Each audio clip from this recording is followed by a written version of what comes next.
वक्त्याची व्याख्याच कथेची ती सांगितलेली आहे. काय त्याला थोडं वेदशास्त्राचं ज्ञान असावं, तो दृष्टांत सांगण्यात कुशल असावा, ही कथेची मर्यादा सांगितलेली आहे महाराज. श्रोता कसा असावा, भागवत कथा सांगते कसा असावा,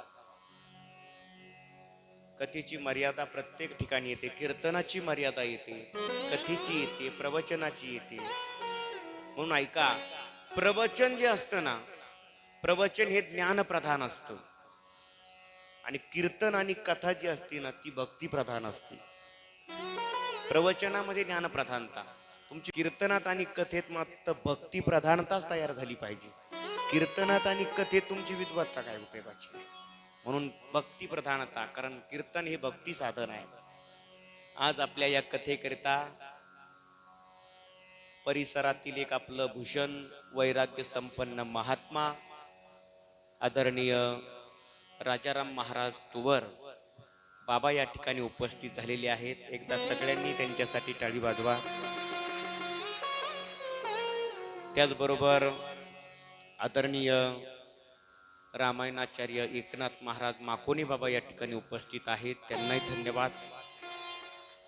त्याचबरोबर आदरणीय हरिभक्तीपरायण राम महाराज शिंदे तेही आवर्जून या ठिकाणी उपस्थित झालेले आहेत, त्यांनाही धन्यवाद. त्याचबरोबर आमचे पाथरेगाववरून आलेले आदरणीय रखमाजी पटेल जाधव, शंकरराव पटेल जाधव, कोपरगाववरनं सुद्धा आवर्जून कथा ऐकण्यासाठी, आपल्या सप्ताहाला भेट देण्यासाठी आदरणीय उत्तमराव पटेल चव्हाण, जंगली महाराजांचे ते अतिशय जवळचे शिष्य आहेत. एक टेम्पो जंगली महाराजांनी त्यांना त्या काळी दिला होता. ते गहू मागण्याकरता यायची आणि शेवटी तो टेम्पो त्यांना दिला खराब झाल्यावर, आणि त्या टेम्पोवर आज जवळजवळ त्यांचं कोट्यावधीचं संपत्ती उभी राहिलेली आहे. अनेक गाड्या आहेत, अनेक शेती मोठी आहे, सगळं व्यवस्थित चालू आहे. आशीर्वाद साधूचा मिळाला. ते उत्तमराव चव्हाण या ठिकाणी आलेले आहेत. आपल्या सप्ताहाची त्यांनी 5,001 रुपयाची देणगी पावती फाडलेली आहे. एकदा टाळ्या वाजवून त्यांचं स्वागत करा.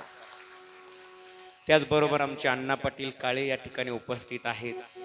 आमचे वडीलही आज कथेला आवर्जून उपस्थित झालेले आहेत. आई आलेली आहे, त्यांना सगळ्यांना धन्यवाद देतो. विदुर काका मैत्रेय महाराजांना विचारतात, मुलींचा वंश ऐकला, आता आम्हाला मुलांचा वंश ऐकायचा आहे. म्हटले 2 मुलं आहेत, मनु आणि शतरूपा यांना. एकाचं नाव आहे प्रियव्रत आणि दुसऱ्याचं नाव आहे उत्तानपाद. हा प्रियव्रत विवाह करायलाच नको म्हणत होता, त्याला ब्रह्मचारी राहायचं होतं, म्हणून त्यानं विवाह केला नाही. पुढे चालून त्याला विवाह करायला प्रवृत्त करण्यात आलं, तो कथा भाग आपण पुढे सांगू. पण दुसरा जो मुलगा आहे उत्तानपाद, या उत्तानपाद राजाच्या पत्नीचं नाव आहे सुनीती. बऱ्याच काळ संतती झाली नाही म्हणून त्यानं दुसरा विवाह केला. दुसऱ्या पत्नीचं नाव आहे सुरुची. आपण आता कधी कधी तुम्ही पोथ्या वाचता ना घरी, त्या पोथीमध्ये एक घटना अशी असते बघा, प्रत्येक पोथीमध्ये आटपाट नगर होत, तिथं एक राजा होता, त्या राजाला 2 बायका, एक होती आवडती, दुसरी होती नावडती. ऐकता ना तुम्ही घरी लक्ष्मीच्या पोथीमध्ये? तसं इथंही असंच आहे. उत्तानपाद राजाला 2 पत्न्या, एक आवडती आणि एक नावडती. जी पहिली पत्नी आहे सुनीती ती नावडती आहे, आणि दुसरी जी आहे सुरुची ती आवडती पत्नी आहे. आता याच्यातला थोडा गर्भित अर्थ तुम्हाला सांगतो. उत्तानपाद हा जो शब्द आहे, उत्तानपाद शब्दाचा अर्थ होतो खाली डोका आणि वर पाय. ही जी अवस्था आहे, या अवस्थेला उत्तानपाद अवस्था म्हणतात. तुम्ही जेवढे बसलात ना तेवढे या उत्तानपाद अवस्थेतलेच आहात. कारण सांगू तुम्हाला, तुम्ही सगळे आईच्या गर्भामध्ये असताना खाली डोकन वर पायच होते, म्हणून सगळ्याच्या सगळे तुम्ही उत्तानपादच आहात. उत्तानपाद अवस्था. त्याला 2 पत्नी आहेत, एक आहे सुनीती आणि एक आहे सुरुची. नीती आणि रुची, या जगात बरेच जीव म्हणजे संपूर्ण जीवमत्ता ही कधी कधी काही जीव नीतिमत्तेने वागतात, तर काही जीव रुची म्हणजे आवडीनुसार वागतात. ऐका, जे जीव नीतिमत्तेनं वागतात त्यांना ध्रुवपद प्राप्त होतं आणि जे जीव आवडीनुसार वागतात त्यांना उत्तम भोग भोगायला मिळतात. तसंच आहे इथं. दोन पत्नी आहे, कालांतरानं दोनही पत्न्यांना मुलं झाली. बस तुमचीच कमी राहिली होती. बसा. बाबा आले. सका बाबा म्हणजे काय बरं, जुनं व्यक्तिमत्व. सुरुचीला उत्तम नावाचा मुलगा झाला. कालांतरानं एक दिवस राजाच्या मांडीवर दोघही खेळत होती. सुरुचीनं पाहिलं की माझा मुलगा आणि सुनीतीचा मुलगा राजाच्या मांडीवर आहे. तिला असं वाटत होतं सुनीतीचा मुलगा राजाच्या मांडीवर बसूच नाही, त्या गादीचा वारस माझाच मुलगा असावा, उत्तम. म्हणून ती ध्रुवाला म्हणते, ए ध्रुवा उतर खाली. तो म्हटलं कसं उतरू, माझे वडील आहे. उतर म्हणते ना तुला. ध्रुव उतरत नाहीये तर धावत गेली, त्याचा हात पकडला आणि त्याला परपटत खाली ओढत आणलं. ध्रुवाच्या पायाला गुडघ्याला लागलं. रडत रडत आपल्या सुनीती आईकडे गेला. आई, अगं मला सुरुची आईनं ढकलून दिलं ग आणि मला म्हटली जर तुला राजाच्या मांडीवर बसायची इच्छा असेल तर जा वनात साधना कर, देवाला प्राप्त करून घे आणि देवाला म्हण मला सुरुचीच्या पोटी जन्माला घाल, मग तुला राजाच्या मांडीवर बसता येईल. त्या सुनीतीने सांगितलं, बाळा अरे सुरुची आईनं कुठं वाईट सांगितलं तुला. बघा ध्रुवाची आई किती पवित्र आहे, ती वाईट नाही बोलली. अरे तुला बरोबर सांगितलं तिने, जा वनात साधना कर बाळा आणि असं ठिकाण मिळव की त्या ठिकाणावरून परत तुला कोणी उठवलं नाही पाहिजे. आईच्या सांगण्यावरून ध्रुव निघाला. भगवंताला वाटलं माझा भक्त माझ्याकडे येतोय. भगवंताने नारदजी महाराजांना पाठवलं. नारदजी महाराज आले आणि विचारू लागले, बाळा कुठं निघाला रे. म्हणे देवाला प्राप्त करायला. कुठे, जंगलात. हो. अरे बाबा हिंस्र पशु आहे, तुला खाऊन टाकतील. म्हणे नाही, देह जावो अथवा राहो, पांडुरंगी दृढ भाव आता माघारी फिरणार नाही. हा चिने माता न फिरे माघारी, मी त्याच्या शेजारीच बसणार. ध्रुव निघाला. नारदजी महाराजांनी हृदयाला लावला आणि सांगितलं, बाळा माझा आशीर्वाद आहे तुला, नक्की भगवान भेटते. नारदजी हे संत आहे, ध्यानात ठेवा. आणि संत म्हणजे आईच्या भूमिकेत असतात. एकदा आईनं आशीर्वाद देऊन पाठवलं ना तर भगवंत रूपी बापाला स्वीकारावंच लागतं, ध्यानात ठेवा. आणि मग ध्रुव आता वनामध्ये जातोय. साधना करायला सुरुवात केली. पहिल्या महिन्यामध्ये त्यांनी एक भुक्त राहून साधना केली. दुसऱ्या महिन्यामध्ये त्यांनी फक्त फळं खाऊन साधना केली. तिसऱ्या महिन्यामध्ये झाडाची व खाली पडलेली पानं खाऊन साधना केली. चौथ्या महिन्यामध्ये 8 दिवसातून एकदा पाणी प्यायचा. नंतर तर जलप्राशन बंद केलं आणि नंतर जितश्वास अवस्था प्राप्त केली. आणि कालांतराने असं घडलं त्यानं श्वासच घ्यायचं बंद केलं. अरे ध्रुवानं श्वास घ्यायचं बंद केलं तर या सगळ्या सृष्टीचं जीवन चक्र जाग्यावर थांबलं. या सृष्टीला, पृथ्वी मातेला सुद्धा ध्रुवाच्या तपश्चर्याचा भार व्हायला लागला. पृथ्वी माता देवाकडे गेली, देवा तुम्ही लवकर ध्रुवाला दर्शन द्यायला जा, कारण आता मला भार सहन होत नाही. भगवान म्हणतात, माते अगं जायचंय का मला, पण ध्रुवाला दर्शन द्यायला नाही जायचं, मला ध्रुवाचं दर्शन घ्यायला जायचंय. भगवान भक्ताचं दर्शन घ्यायला येत असतो, ध्यानात ठेवा. ध्रुव ध्यान करतोय, ध्यानामध्ये तो भगवान परमात्मा साठवलाय आणि अचानक तो ध्यानातून भगवान परमात्मा अंतर्धान झाला. डोळे उघडल्याबरोबर बाहेर पाहिलं तर शंख चक्र गदाधारी भगवान ध्रुवाच्या समोर उभा आहे. ध्रुवाला आनंद वाटला, ध्रुवाची मती शुद्ध आहे. भगवंताने बरोबर आणलेलं कमळाचं फूल ध्रुवाच्या डोक्यावर ठेवलं, आपला शंख घेतला, ध्रुवाच्या गालाला लावला तर ध्रुव वेदापेक्षा सुंदर रुचा बोलू लागला. महाराज योंत प्रविश्य ममवाच मिमाम प्रसुक्ताम संजीव यत्य खेल शक्तिधरा सुधाम नाम, या सगळ्या रुचा ध्रुव बोलू लागला. आणि मग ध्रुवाला सांगितलं, ध्रुवा काय पाहिजे तुला. ध्रुव म्हणतो, देवा मला काहीच पाहिजे नाही, बस तू मिळाला.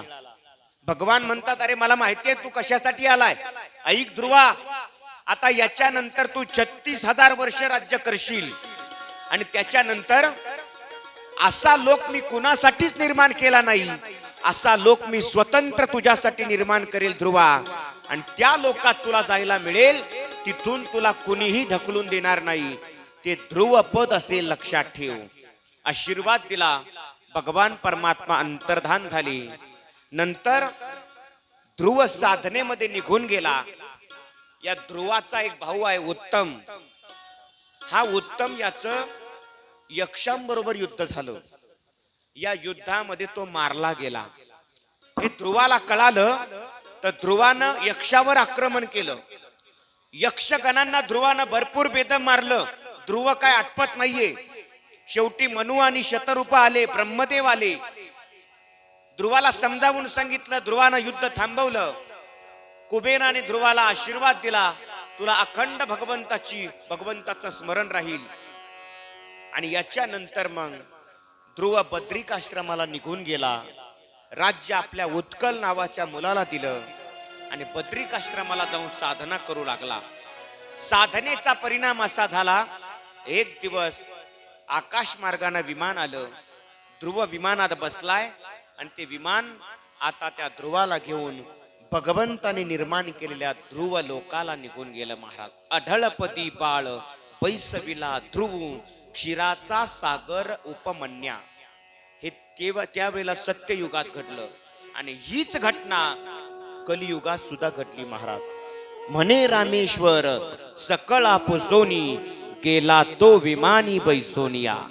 अरे रामेश्वर भट्ट सांगतात, ध्रुवासारखीच घटना या कलियुगात घडली. माझे जगद्गुरु तुकोबाराय सदेह विमानात बसून वैकुंठाला गेलेली आहे. सदेह गेली.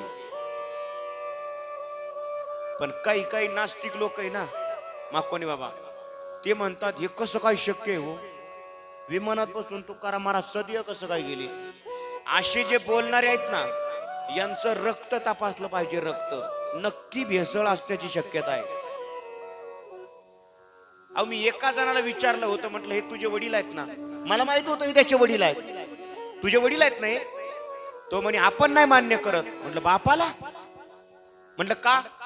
तो म्हणे महाराज माझ्या रक्तगटाशी यांचा रक्तगट जुळत नाही, म्हणून मी त्यांना वडील मान्य करत.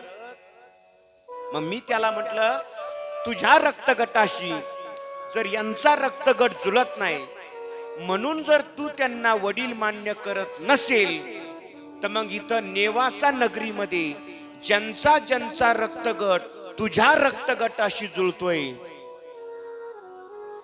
आता तेवढं तर म्हणा का सगळं मीच म्हणू. मला नाही ना अधिकार इथं बसून एवढं बोलायचा, आहे का नाही. म्हणून मी नाही बोललो, ते थांबलो. मला मुद्दा काय सांगायचा आहे तुम्हाला. असा आहे का रक्तगटावर नसतं. अरे ही माझी आई कशी, काही चिकित्सा करायची गरज आहे का. नाही, माझ्या बापानं सांगितलं ही तुझी आई, संपला बास. तसं आमच्या संतांनी आम्हाला सांगितलंय.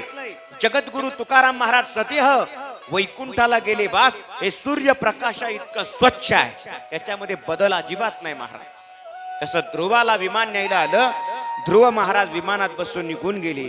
याच ध्रुव बाळाच्या नंतर त्याच वंशामध्ये एक अंग नावाचा राजा झाला.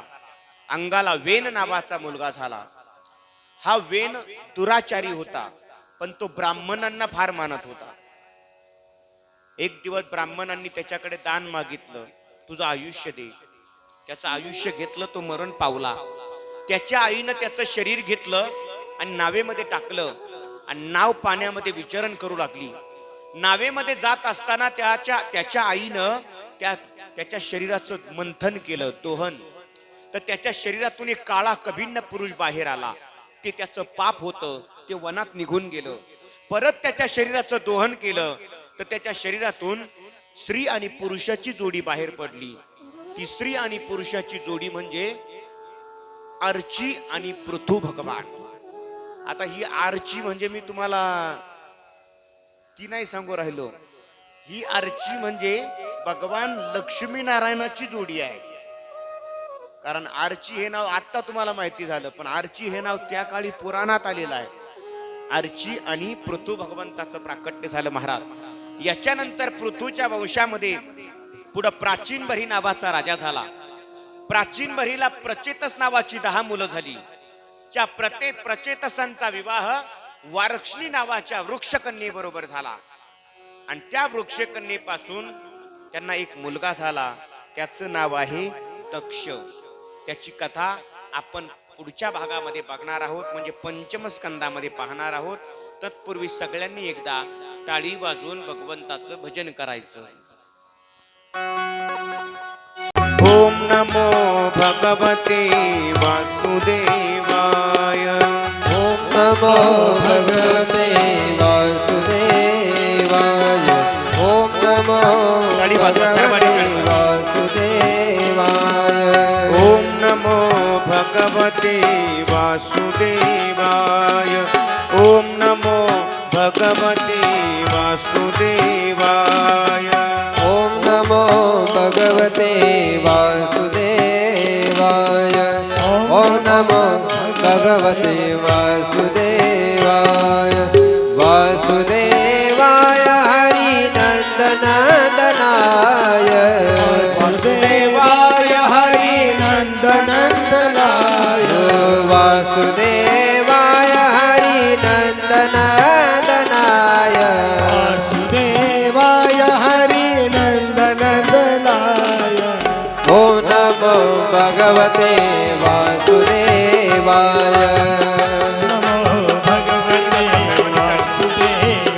जय जय जय. ओम नमो भगवते वासुदेवाय. ओम नमो भगवते वासुदेवाय.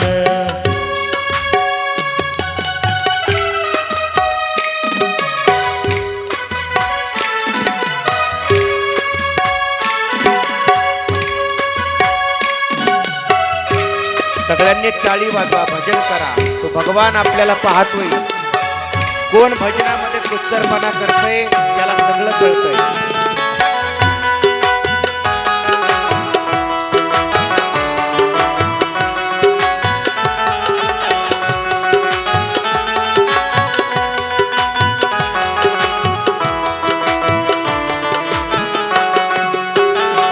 ओ वासुदेवाय हरि नंदनंदनाय.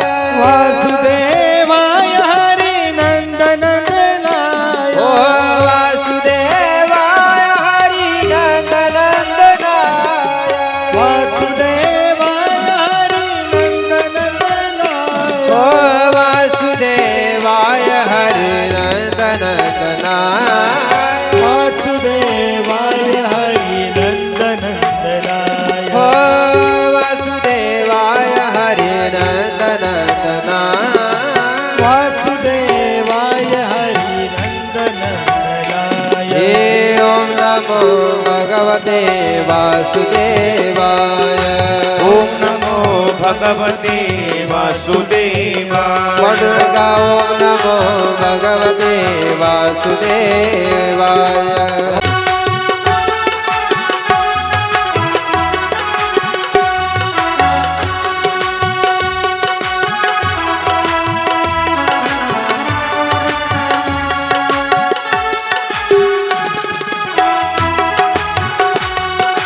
ओम नमो भगवते वासुदेवाय. ओम नमो भगवते वासुदेवाय. ओम नमो भगवते वासुदेवाय. ओम नमो भगवते वासुदेवाय. ओम नमो भगवते वासुदेवाय.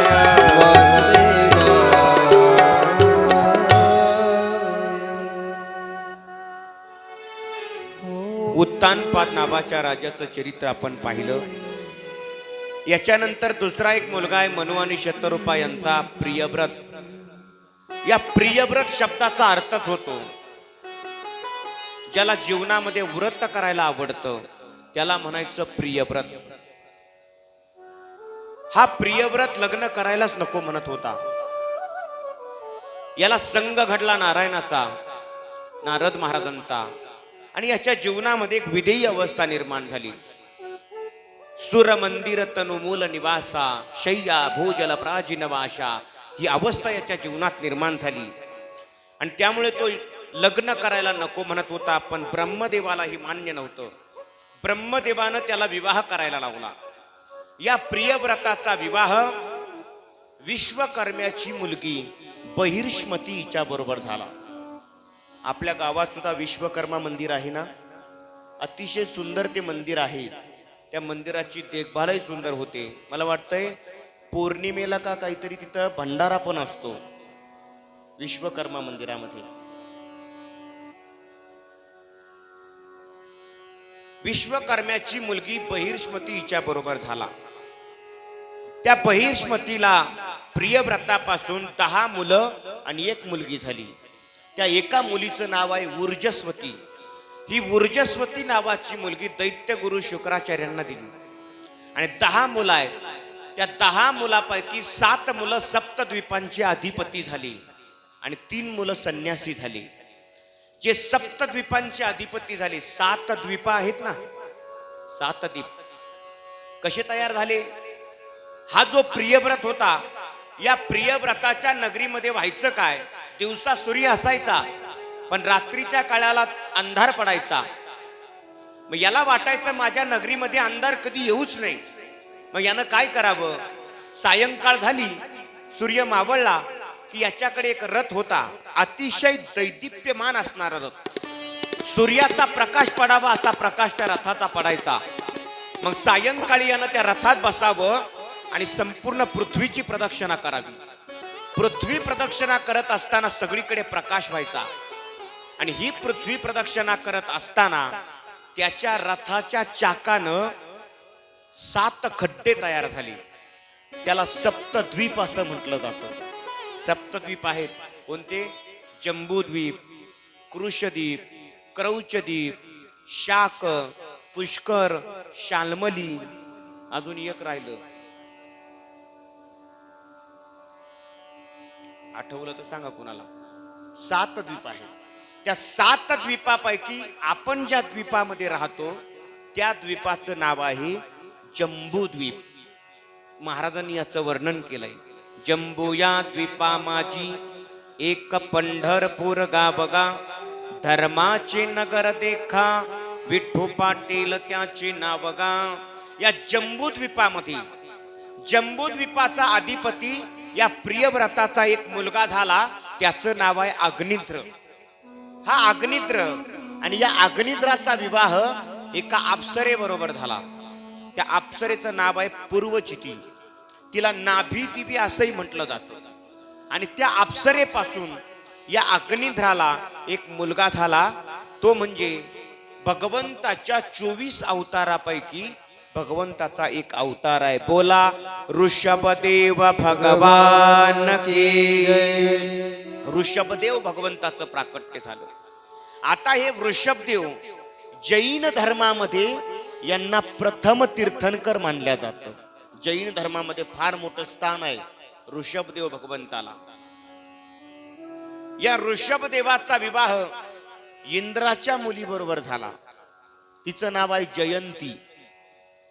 जयंत माहिती आहे ना तुम्हाला, इंद्राचा मुलगा, ज्यानं सीता मातेच्या गालाला स्पर्श करण्याचा प्रयत्न केला होता कावळ्याच्या रूपात येऊन. सीता माता प्रभू रामचंद्राच्या आश्रयाला धावल्या. प्रभू रामचंद्रांनी एक दर्भाचा बाण मारला आणि कावळ्याचा काय उडवला? डोळा उडवला. तेव्हापासून कावळ्याला डोळे 2 आहेत पण आतलं बुबुळ मात्र एकच आहे.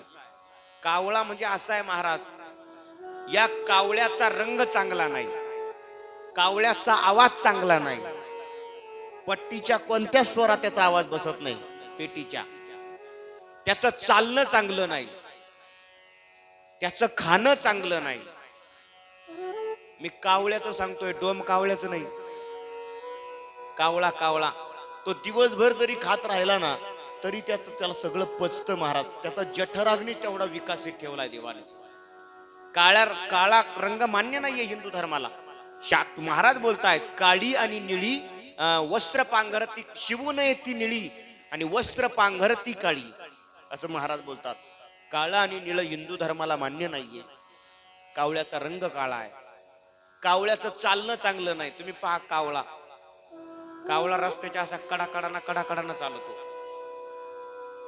कावळा, या कावळ्यावरून आठवलं म्हणून सांगतो. आता वेळ नाहीये माझ्याकडं पण 2 मिनिटात सांगून जातो. एकदा हाच कावळा राजहंसाच्या घरी मुक्कामाला गेला आणि राजहंसाच्या घरी मुक्कामाला गेल्यावर आता पाहुणा आला म्हटल्यावर आदरातिथ्य करावं लागतं ना. राजहंसानं आदरातिथ्य केलं. या कावळे साहेब बसा. कावळीनीला राजहंसिनीला आवाज दिला, अगं ए पाहुणा आलाय, पाणी घेऊन ये. ती पाणी घेऊन आली. कावळ्यानं पाणी घेत असताना एकदा पाण्याकडे बघावं, एकदा त्या राजहंसिनीकडे बघावं. ती राजहंसिनी पलीकडच्या रूम मध्ये गेली. आपल्या पतीला बोलावलं, अहो पाहुण्याला मुक्कामाला ठेवून घेऊ नका, जाऊ द्या म्हणे लवकर. हा राजहंस म्हणे, तुला कळतंय का, 100 किलोमीटर वरनं आलाय आणि आता असा जाऊ द्यायचं का, त्याला काहीतरी पाहुणचार झाला पाहिजे ना. आणि मग चांगला पाहुणचार झाला, मुक्कामाला ठेवला. सकाळी राजहंसिनी उठली, सडा संमार्जन करत होती. हा कावळा उठला आणि राजहंसिनीचा हात पकडला. राजहंसानं पाहिलं, म्हटलं अरे माझी बायको आहे. कावळा म्हटला, थोबाड फोडीन, माझी बायको आहे. भांडणं झाली. भांडणातला वाद कोर्टात गेला. कुणाचा? कावळ्याचा आणि राजहंसिनीचा. आणि जज साहेबासमोर उभं केलं. जज साहेबाने तारीख पुढची ढकलली. कावळा जज साहेबाच्या तारखेच्या आत त्यांच्या घरी गेला आणि जज साहेबांना म्हटला, साहेब अहो निकाल माझ्याकडून द्या, आपण दोघं एका भावकीचे. म्हणे कसं काय? म्हणे बघा ना, तुमचा कोट काळा, माझाही रंग काळा, आपण एका भावकीतले आहे. आणि साहेब जर निकाल माझ्या बाजूने दिला ना, तर मी तुम्हाला तुमचे मेलेले मायबाप सुद्धा परत दाखवू शकतो. त्या जज साहेबाला वाटलं, अरे मेलेले मायबाप मिळत असतील तर जाऊ द्या, एक केस गेली तर गेली. जज साहेबांना पुढच्याच तारखेला निकाल कावळ्याच्या बाजूने दिला. राजहंसिनीचा हात पकडला आणि कावळा निघाला. जज साहेब म्हटले, अरे मला माझे मायबाप दाखवणार होतास ना, 14 वर्षापूर्वी वारलेले आहेत, दाखव. कावळा म्हटला, या माझ्या माग. कावळा पुढं, जज साहेब माग. कावळ्यानं जज साहेबाला अशा ठिकाणी नेलं, सकाळी सकाळी गावाच्या बाहेर जातात तिकडं. असा टुन्नुक टुन्नुक उड्या मारत मारत गेला. जज साहेब असे उड्या मारायचे, कारण सगळे फुलच होते. जज साहेब म्हणतात, ए कावळ्या, अरे इकडे कुठं आणलं, मला माझे मायबाप दाखवणार होतास ना. कावळ्यानं दिलेलं उत्तर आहे जज साहेबांना, जज साहेब, अरे मूर्ख माणसा, राजहंसिनी माझी नसताना माझ्या स्वाधीन केली तू. अरे लोभावर हेट ठेवला आणि चुकीचा न्याय दिला. तुकाराम महाराजांची गाथा वाच, तुला कळेल चुकीचा न्याय दिल्यावर लोभावर काय होतं. तुकोबाराय बोलतात, लोभावरी ठेवून हेत, असत्य करी न्याय नीत, त्याच्या पितरा पतन नरकी किडे होती जाण. गाथा वाच, तुझे आईबाप स्वर्गात होते, पण मी तुला इकडं का आणलं माहितीये, गावाच्या बाहेर. तू चुकीचा न्याय दिला ना, तुझ्या मायबापाला स्वर्गातून त्यांचं पतन झालं. आणि हे बघ, या विष्ठेत 2 किडे झाले तुझे मायबाप. कावळा आहे महाराज, तो बोलायला फार चॅप्टर असतो. कावळा आहे का नाही? कावळा नावाचा प्राण. त्यानं सीता मातेच्या गालाला स्पर्श करण्याचा प्रयत्न केला. त्या जयंताची बहीण जयंती, ती ऋषभदेवाला दिली. ऋषभदेवाला तिच्यापासून 100 मुलं झाली. त्या 100 मुलांना उपदेश केला महाराज. आता ही भागवत कथा अशी आहे, याच्यात कधी मुलगा बापाला उपदेश करतो, कधी बाप मुलाला उपदेश करतो, कधी मुलगा आईला उपदेश करतो, कधी आई मुलाला उपदेश करते. बापाने मुलांना उपदेश केला 100 मुलांना. त्या 100 मुलापैकी 81 मुलं ब्रह्मचारी राहिली, 9 मुलं संन्यासी झाले, 9 मुलं 9 नारायण झाले. आपण पाहतो ना, कवी नारायण, करभाज्य नारायण, पिप्पिलाद नारायण,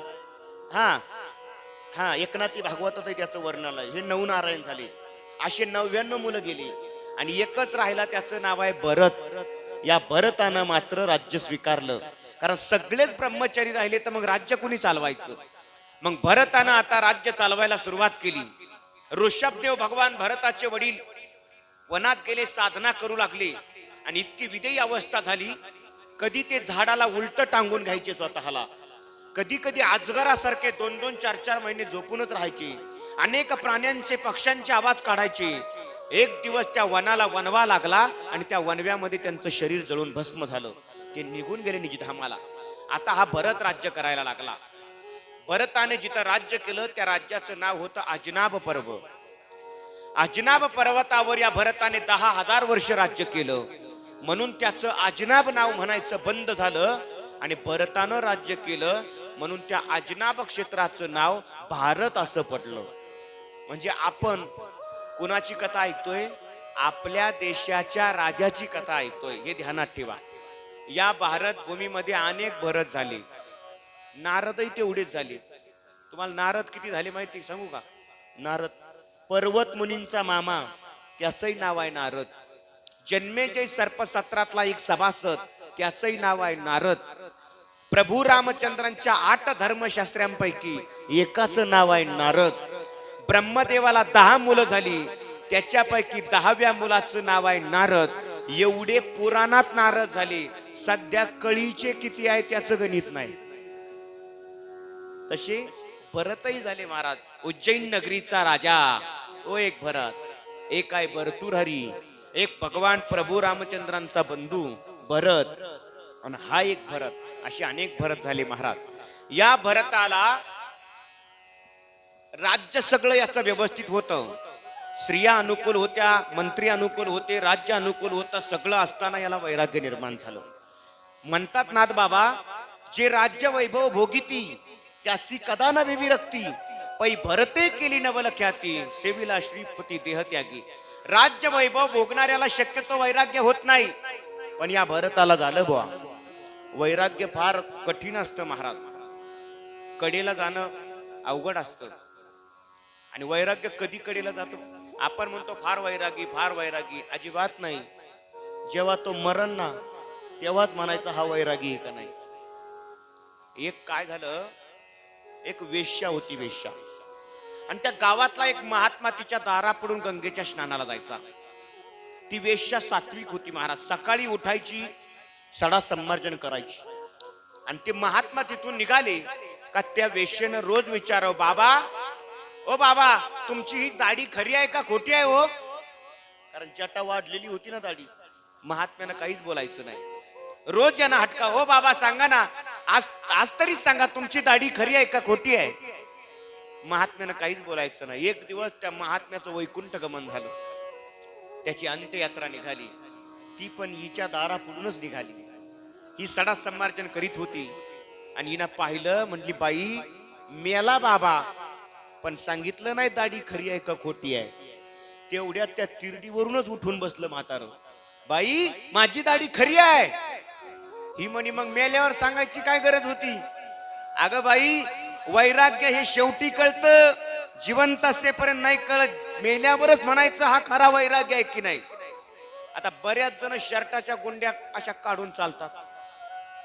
बरेच जण आपण म्हणतो पहा ना काय वैरागी आहे, काय वैरागी आहे. अरे त्याला वैरागी म्हणायचं का? यदा कदाचित त्याला गुंड्या लावायची अक्कल पण नसू शकते. वैराग्याचं हे लक्षण नाही सांगितलेलं शास्त्रानं दादा. मी का बोलतोय तुम्हाला? या भरताला झालं ते वैराग्य. आणि भरतानं सगळ्याचा त्याग केला महाराज. गंडकी नावाच्या नदीवर साधनेला गेला. गंडकी नदीवर साधना करत असताना एक दिवस स्नानाला गेला. एक हरिण त्या ठिकाणी पाणी पिण्याकरता आली. तिचे 9 मास पूर्ण झालेले होते आणि पाणी पित असताना अचानक तिच्या कानावर सिंहाची सिंह गर्जना आली. इतकी घाबरली, तिनं उडी मारली. उडी मारल्याबरोबर पाण्यामध्ये तिचा गर्भ पडला. ती पलीकडच्या कडेला गेली, पण भीतीपोटी महाराज तिनं आपला प्राण सोडला. ते हरणाचं छोटस पाडत पाण्यात वाहत असताना या भरताच्या हातामध्ये आलं. यानं पाहिलं, अरे या निरापराध जीवाला कोणीतरी सोडलंय आणि याला जर मी सांभाळलं नाही तर याला कोणीतरी खाईल. हे माझ्या आश्रयाला आलं, याचा अर्थ माझं कर्तव्य याला सांभाळणं. म्हणून त्या भरतानं त्याला आपल्या कुटियेकडे नेलं. त्याला गाईचं दूध पाजायचा, देवपूजा करायचा, देवाला गंध लावावा, या हरणाच्या कपाळाला गंध लावावा, देवाच्या गळ्यात हार घालावा, हरणाच्या गळ्यात हार घालावा. यानं ते हरणाच्या पायात घुंगर बांधली होती. तर दूर असलं तरी त्या घुंगराच्या आवाजानं कळायचं. आणि हरण मोठं होऊ लागलं हो. हरण मोठं झालं हो. पण आता भरताचं आयुष्य संपत आलं. आणि ज्या वेळेला ते हरण काही कळपामध्ये निघून गेलं, बऱ्याच दिवस आलंच नाही. आता हा भरत अंथुरणाला खेळलाय आणि त्या हरणाचं स्मरण करतोय, माझं हरण कुठं गेलं, माझं हरण कुठं गेलं, माझं हरण कुठं गेलं, हरण हरण. तेवढ्यात ते हरण आलं हो. हरणाला पाहिलं, अरे माझं हरण आलं, पण आता हरण तर आलंय, पण आता माझं मरणही आलंय ना. मी मेल्यावर माझ्या हरणाचं काय होईल, हरणाचं काय होईल. असं करत करत त्यानं हरण हरण हरण मरण. ज्ञानोबा बोलतात, सांगा सांगा सांगा आता. अंतीची या मती अवधारिली पुढली गती, असं ज्ञानोबरांचं वाक्य आहे. ज्ञानोबरांचं वाक्य. किंवा जागता जवासी जे तेने ध्यान ते लाविजे, डोळा लागत खेवो देखीजे ते याची स्वप्नी, ज्ञानोबराय बोलतात. हा वा वा. मरणी जया जय आठवे तो तैची गती पावे. मरताना जे आठवतं त्याच माणसाला योनीला जावं लागतं. या भरताला मरताना हरण हरण करत स्मरण झालं, त्यानं मरण आलं, तर पुढचा जन्म त्याला हरणाचा मिळाला. चढ़ भरत राजा हरनि गर्भ गेला, भरत राजा हरनि गर्भ गेला. जड़ भरत राजा हरणी गर्भ गेला. जड़ भरत राजा हरणी गर्भ गेला. भरत राजा हरनि गर्भ गेला, भरत राजा हरनि गर्भ गेला. गाला तो घातला, गाला तो घातला वासनेने, हरि मुखे गाता हर पद चिंता, हरि मुखे गाता हर पद चिंता. जड भरत राजा हरणी गर्भा गेला, गाला तो घातला वासनेने. महाराष्ट्र असं बोलतात, तरी तपोबळी जन्मधरी. त्याच्या जीवनामध्ये साधना होती महाराज. हरणाच्या जन्माला जावं लागलं, मरताना स्मरण झालं. आता हे असं नका समजू मी त्या भरताचं सांगतोय, आपलंही तसंच आहे. त्या भरताला तरी एकच हरण होतं, आपल्याला कुणाला एक, कुणाला दोन, कुणाला 3 हरण आहेत. आपलं सुद्धा मरताना कधी असं झालं नाही पाहिजे, माझं हरण माझं हरण.